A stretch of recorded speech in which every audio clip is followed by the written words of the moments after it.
Hello friends, आप सभी का फिर से स्वागत करते हैं हमारे चैनल पर। तो आप सभी देख रहे हैं मेरी ज़िंदगी हो तुम भाग 5। इससे पहले इस कहानी के 4 भाग अपलोड हो चुके हैं। प्लीज़ आप सब लोग ने अभी तक अगर नहीं पढ़ा है तो ज़रूर पढ़ लीजिएगा। तो आप सब ने अब तक पढ़ा था मलंग सामिया को स्कूल छोड़कर वहां से अपनी मर्सिडीज में बैठकर चला जाता है। वहीं ड्राइवर और असिस्टेंट दोनों ही आपस में बातें करते हैं। मलंग के वहां से जाने के बाद एक दूसरे से बातें करते हुए बोलते हैं कि जब भी बॉस वहां पर जाते हैं तो उसके बाद वहां से आने के बाद काफ़ी ज़्यादा गुस्सैल हो जाते हैं। अब देखते हैं आगे। इधर दूसरी तरफ मुंबई मिष्टी माही और प्रिंस माही को गोद में बैठाकर ब्रेकफास्ट करा रही थी। इसी वक्त मिष्टी ब्रेकफास्ट करते हुए अपने फ़ोन पर कुछ कर रही थी। तभी माही ने प्रिंस को सैंडविच अपने हाथों से खिलाते हुए कहा, दी क्या दुबई के लिए टिकट बुक हो गई है? दुबई का नाम सुनते ही प्रिंस की आंखें बड़ी बड़ी हो गईं और उसने तुरंत ही एक्साइटमेंट के साथ कहा, क्या हम दुबई जा रहे हैं? उसकी एक्साइटमेंट को देखकर मिष्टी ने मुस्कुराते हुए उसे देखकर कहा, हाँ, हम दुबई जा रहे हैं। तभी प्रिंस ने फिर से कहा, क्या आप सच कह रही हो मम्मा? इसके जवाब में माही ने उसके फूले हुए गाल खींचते हुए कहा, हाँ, मुझे पता है कि आपको दुबई जाने के लिए बहुत ही ज़्यादा खुशी हो रही है। आप बहुत वक्त से वहाँ जाना चाहते थे क्योंकि आपके कई सारे फ्रेंड्स दुबई में घूमने के लिए गए थे। पर आप जितनी बार भी हमसे कहते थे हम आपको मना कर देते थे। लेकिन इस बार हमने प्लान किया है कि इस समर की वेकेशन में हम आपको दुबई घुमाने लेकर चलेंगे और इसीलिए आपकी मॉम टिकट निकाल रही हैं। तभी प्रिंस माही की गोद में खड़ा हो गया और माही के सीने से प्यार से लिपटते हुए बोला, ये आई एम सो हैप्पी मासी, I love you. Prince Dubai जाएगा, वो भी अब दुबई में बहुत सारी जगह घूमेगा। प्रिंस बहुत ही ज़्यादा खुश था। ये कहते हुए वह खुशी से क्लैपिंग करने लगा।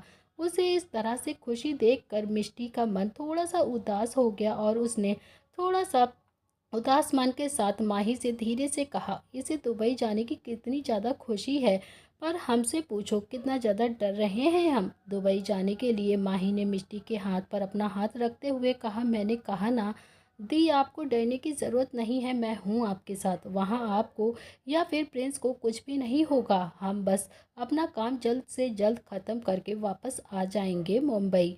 यह सुनकर मिष्टी ने भी गहरी सांस लेकर अपना सिर हिला दिया और फिर अपना फ़ोन बंद करते हुए बोली, कल शाम की फ़्लाइट मिली है। ये सुनकर माही ने मुस्कुराते हुए मिष्टी से कहा कि आप फिक्र मत कीजिए और आप ये सब कुछ मत सोचिए कि ये सिर्फ दुबई की फ़्लाइट है। आप ये सोचिए कि ये हमारे प्रिंस को ठीक करने की फ़्लाइट है दी, क्योंकि इस बार दुबई जाने पर हम अपने प्रिंस को पूरी तरह से ठीक कर देंगे, क्योंकि अब हम बार बार दुबई तो नहीं जा सकते ना। ये सुनकर मिष्टी ने भी प्रिंस को अपनी गोद में बिठा लिया और उसे प्यार से देखने लगी। प्रिंस ने इस वक्त अपने मुंह में उंगलियां डाल रखी थी और वो बहुत ही मासूमियत के साथ इधर उधर देख रहा था। तभी वो काफ़ी ज़्यादा खुश दिखाई दे रहा था। मिष्टी काफ़ी गौर से प्रिंस के चेहरे को देख रही थी और उसके चेहरे को देखकर उसने माही से कहा, पता नहीं क्यों, पर मुझे इस बात का बहुत ही ज़्यादा डर लग रहा है कि अगर गलती से भी प्रिंस उसके सामने आ गया ना, तो वो उसके चेहरे को देखकर ही पहचान जाएगा।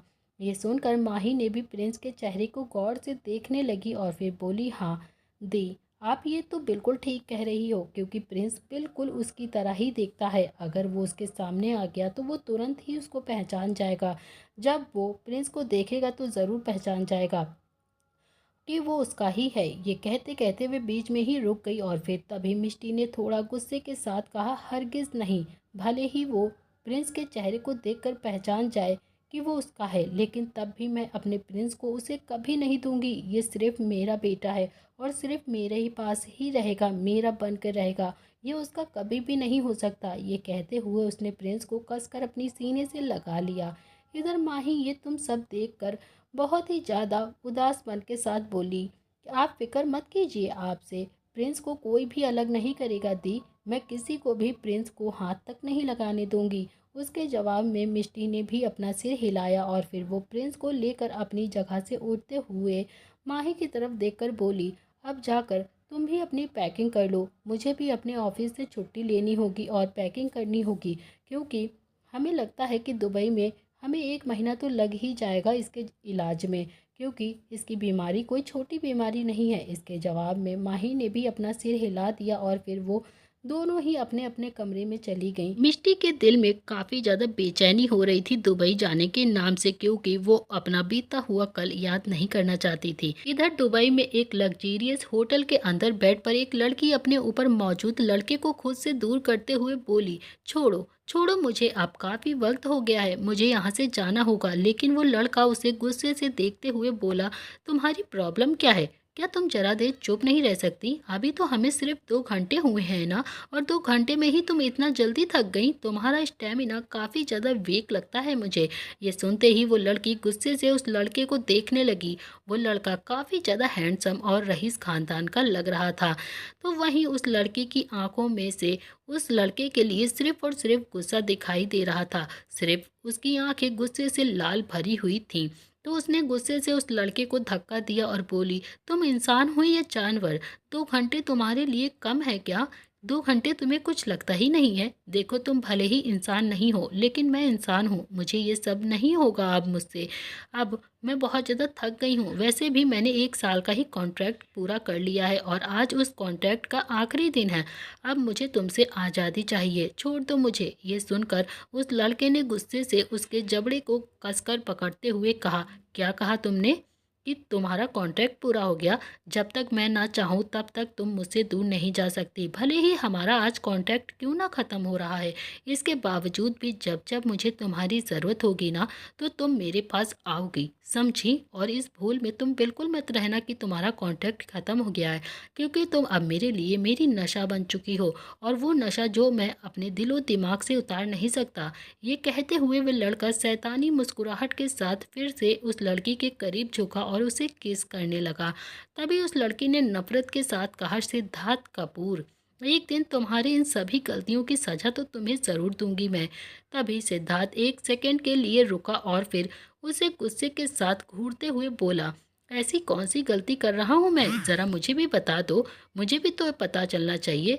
मैं जहाँ तक मुझे याद है कि तुम खुद मेरे पास आई थी और मुझसे कांटेक्ट की थी तुमने, और उस कांटेक्ट के बदले में ही मैं तुम्हारे साथ आज ये सब कर रहा हूँ। मुझे नहीं लगता कि मैंने कुछ भी गलत किया है तुम्हारे साथ, इसीलिए बेचारी बनने का नाटक तो बिल्कुल ही छोड़ दो। मुझे पता है तुम जैसी लड़कियाँ किस तरह की होती हैं।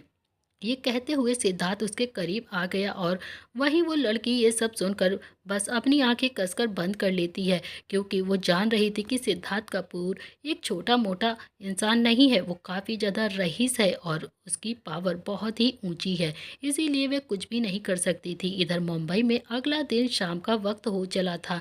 इस वक्त माही और मिष्टी दोनों ने ही अपनी सारी पैकिंग ख़त्म कर ली थी।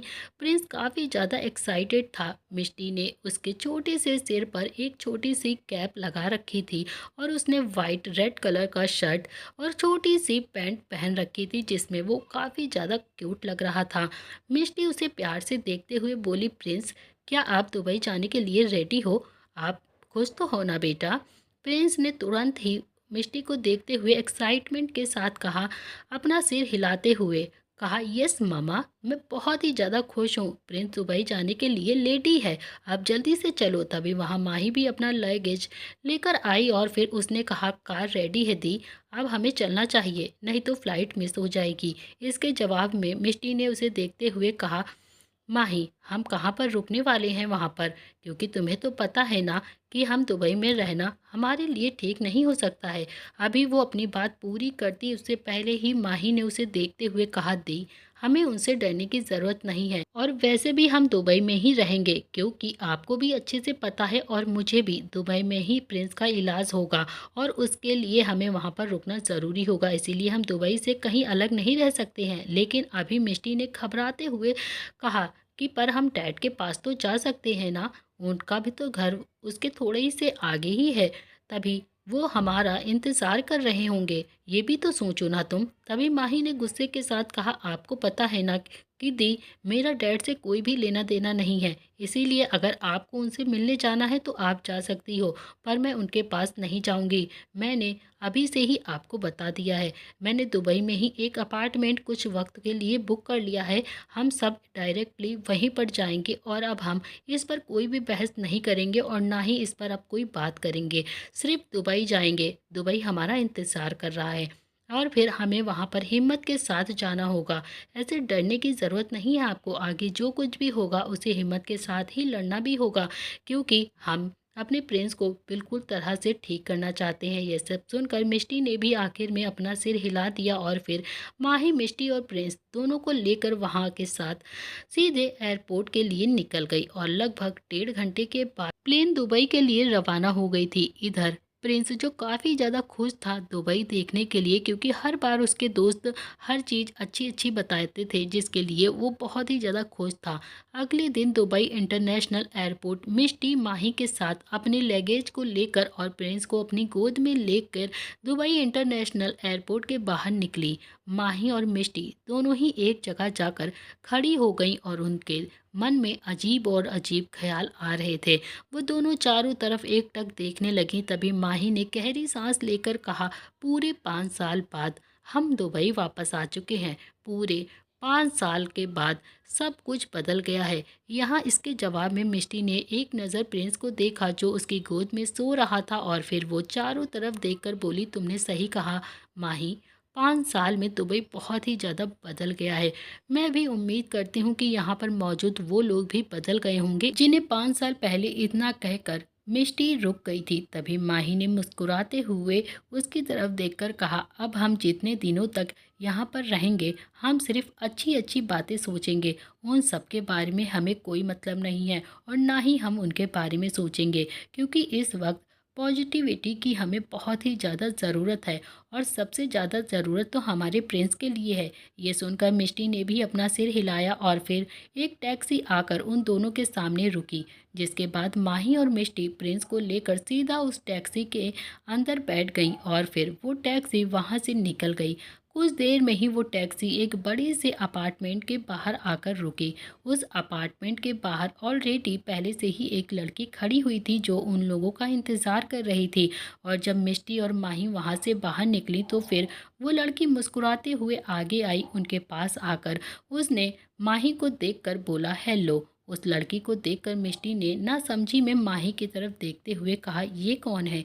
इसके जवाब में माही ने कहा, ये साची है दी, इसी के थ्रू मुझे ये अपॉइंटमेंट मिला है, क्योंकि 5 साल पहले जब हम यहाँ से गए थे तो मैंने दुबई से पूरी तरह से अपना कांटेक्ट ख़त्म कर लिया था और अब मैं जब भी आउट शूटिंग करती थी तो मैं हमेशा आउटसाइड दी कंट्री में रहकर ही अपनी शूटिंग करती थी, लेकिन जब मैं यहाँ आई हूँ तो मैंने सोचा कि मैं वापस से अपना कांटेक्ट चालू करूँ यहीं पर रह के। और फिर मेरे डायरेक्टर सर ने इस लड़की के थ्रू ही हमें यह अपार्टमेंट दिलवाया है। उसकी ये सारी बातें सुनकर मिष्टी ने फिर मुस्कुराते हुए साची की तरफ देखकर हेलो बोला।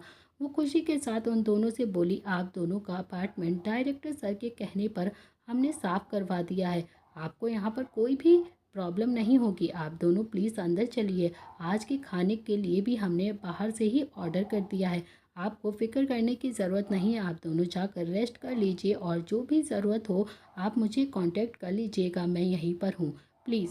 ये सुनकर माही और मिष्टी दोनों ने स्माइल के साथ उसे थैंक यू बोला और अपना सिर हिला दिया। फिर वो दोनों ही अंदर अपार्टमेंट में आ गईं। अपार्टमेंट में आने के बाद माही ने मिष्टी से कहा, आप सबसे पहले प्रिंस को अच्छे से सुला दो दी, क्योंकि सफ़र की वजह से वो बहुत ही ज़्यादा थक गया होगा ना, और फिर उसकी तबीयत भी ठीक नहीं है। तभी इतना बोलकर वो बोलती है कि दी, मैं फ़्रेश होने जा रही हूँ, उसके बाद हम शाम को डॉक्टर से बात करने चलेंगे। मिष्टी ने अपना सिर हिलाया और कहा कि ठीक है माही, और वो अपने कमरे की तरफ प्रिंस को लेकर चली गई। कुछ देर बाद मिष्टी और माही दोनों ही फ्रेश होकर हॉल में आए और कुछ सोचने के बाद मिष्टी ने थोड़ा हिचकिचाते हुए माही की तरफ देखकर कहा, क्या तुम्हें पूरा यकीन है कि हम दुबई में सेफ हैं माही। तभी ये सुनकर माही ने हल्के से गुस्से में कहा, दी प्लीज़ आप डरना बंद करो। पता नहीं आप क्यों उस अतुल अग्निहोत्री से इतना ज़्यादा डरती हैं। जैसे ही माही ने अतुल का नाम अपनी जुबान से लिया और ये बात कही, तुरंत मिष्टी ने उसके हाथ को पकड़ते हुए बोला, उनका नाम भी मत लो प्लीज़, मैं उस इंसान का नाम भी नहीं सुनना चाहती हूँ माही। ये सुनकर फिर माही ने खुद को शांत करते हुए कहा, okay okay, I am sorry दी, पर आपको इतना डरने की ज़रूरत नहीं है उससे। आप खुद सोचो, मैं भी तो आपके साथ यहाँ दुबई में हूँ ना, और मुझे भी तो उससे डरना चाहिए, लेकिन मैं नहीं डर रही हूँ क्योंकि मुझे उससे अब डर नहीं लगता है। जबकि अगर वो मेरे सामने भी आया ना, तब भी मैं उसके सामने हिम्मत के साथ उसका फेस ऑफ करूँगी। मैं उससे डरती नहीं हूँ, मुझे उससे फ़र्क नहीं पड़ता है। ये सब सुनकर मिष्टी ने अपना सिर नीचे झुकाते हुए कहा, तुम्हारी कंडीशन में और मेरी कंडीशन में बहुत ज़्यादा बड़ा फ़र्क है माही। माही, तुम्हें पता है कि तुम जानबूझकर मलंग से दूर भागी थी क्योंकि वो तुम्हें टॉर्चर करता था, और फिर मलंग ने ही खुद तुम्हें इस तरह से खुद से दूर करने का मौका दिया था, तभी तुम दूर जा चुकी हो उससे। लेकिन मेरी कंडीशन अलग थी और तुम अच्छे से जानती हो कि मैंने क्यों उनसे दूरी बनाई, मैं क्यों उनसे दूर गई थी। ये कहते हुए मिष्टी बिल्कुल चुप हो गई और ये सुनकर माही ने उसे कंधे से पकड़ते हुए कहा, मुझे अच्छे से पता है और मैं समझती हूँ, लेकिन आपको डरने की ज़रूरत नहीं है दी, मैं हूँ आपके साथ। और मैंने मिस्टर संदीप से अपॉइंटमेंट भी ले लिया है, हम अभी जाकर उनसे मिल लेते हैं और जिससे जल्दी से जल्दी प्रिंस का इलाज हम शुरू करवा सकें, और ये सारी चीज़ें हम यहीं पर छोड़कर अपने प्रिंस को ठीक करके दोबारा से मुंबई जा सकें। यह सुनकर मिष्टी ने फिर अपना सिर हिला दिया और फिर माँ ही मिष्टी के साथ अपार्टमेंट से बाहर जाने लगी। लेकिन तभी मिष्टी ने कहा, लेकिन प्रिंस तो घर पर अकेला है ना माही, अगर वो सोकर उठेगा ना तो सबसे पहले वो मुझे ही ढूंढेगा, वो मेरे बिना यहाँ पर नहीं रुक सकता है। ये सुनकर माही ने कहा, आप फिक्र मत कीजिए, मैंने साक्षी को बुला लिया है दी, वो अभी आ जाएगी और वो यहाँ पर प्रिंस के साथ रहेगी और उसका ख्याल रखेगी। तब तक हम डॉक्टर से मिलकर यहाँ पर आ जाएंगे। वैसे भी ज़्यादा टाइम नहीं लगेगा क्योंकि मिस्टर संदीप सिर्फ हमारे लिए ही रुके हुए हैं। फिर वो दोनों ही सीधा सिटी हॉस्पिटल के लिए निकल गई। इधर माही और मिष्टी जो अपनी एक अलग ही सोच के लिए अपने काम के लिए जा रही थी, इधर दूसरी तरफ अग्निहोत्री इंडस्ट्रीज़ में प्रेसिडेंट कैबिन के अंदर इस वक्त ग्लास विंडो के पास ब्लैक सूट में मलंग खड़ा हुआ था। उसके हाथों में सिगरेट थी और वो खामोशी के साथ बाहर की तरफ घूर रहा था। उसके चेहरे पर कोई भी एक्सप्रेशन नहीं थे। कैबिन के अंदर एक हाई हील्स की आवाज़ सुनाई देती है, पर मलंग अभी भी इसी तरह से बिना किसी एक्सप्रेशन से बाहर की तरफ खड़ा हुआ घूर रहा था। तभी वो हाई हील्स में मौजूद लड़की मुस्कुराते हुए मलंग के पास आई। उसने दोनों हाथों से पीछे से मलंग को कसकर अपनी बाहों में भर लिया। हक करते ही वो बोली, आई लव यू मलंग। तभी मलंग ने अपने दोनों हाथों की मुट्ठियां कसकर बंद करी और उसने बिना किसी भाव से कहा, अंकिता तुम यहाँ पर क्या कर रही हो। ये कहते हुए मलंग ने अंकिता को दूसरे ही पल खुद से दूर झटक दिया। अंकिता 2 कदम लड़खड़ाते हुए फिर वो मुस्कुराते हुए मलंग को देखते हुए बोली, तुम मुझे एयरपोर्ट पर लेने क्यों नहीं आए मलंग। मैं तुमसे नाराज़ हूँ, मैं तुम्हारा कब से वेट कर रही थी वहाँ पर, लेकिन फिर भी देखो मैं तुमसे कितना ज़्यादा प्यार करती हूँ कि मैं तुमसे मिलने के लिए तुम्हारे ऑफिस तक फिर से चली आई। क्या तुम अब मुझे प्यार से हग भी नहीं करने दोगे और मुझे प्यार भी करने दोगे या फिर नहीं। ये कहकर वो फिर से अपनी बाहों को फैलाकर मलंग की तरफ बढ़ी। तभी मलंग ने सख्त आवाज़ में कहा, तुम्हें पता है ना कि तुम मेरे लिए क्या हो। ये सुनते ही अंकिता के कदम अपनी जगह पर रुक गए और वे उसे घूरते हुए देखने लगी। तभी दूसरे ही पल उसके चेहरे की सारी स्माइल भी गायब हो गई थी। उसने गुस्से से अपने हाथ नीचे करते हुए कहा, मुझे लगा कि अब हम बिजनेस पार्टनर से भी ज़्यादा काफ़ी कुछ आगे निकल चुके हैं। लेकिन मलंग ने सिगरेट की कस भरते हुए स्माइल के साथ कहा कि आज तक मैंने कभी किसी लड़की को अपने मुंह नहीं लगाया है, ये तुम पहले से ही जानती हो, और ये तो तुम पहले ही हो जिससे मैं बात कर रहा हूँ। इसीलिए ये गलती मत करो क्योंकि तुम मेरी सिगरेट की स्टिक की तरह हो जिसे मैं अपने पैरों तले मुंह लगाने के बाद कुचल देता हूँ। तभी अंकिता बोलती है कि पिछले 3 साल से मलंग मैं तुम्हें कन्विंस करने की कोशिश कर रही हूँ, लेकिन तुम मेरे ना तो करीब आते हो और ना ही मुझे खुद के करीब आने देते हो। आखिर तुम चाहते क्या हो, आखिर तुम ऐसा क्यों कर रहे हो मलंग।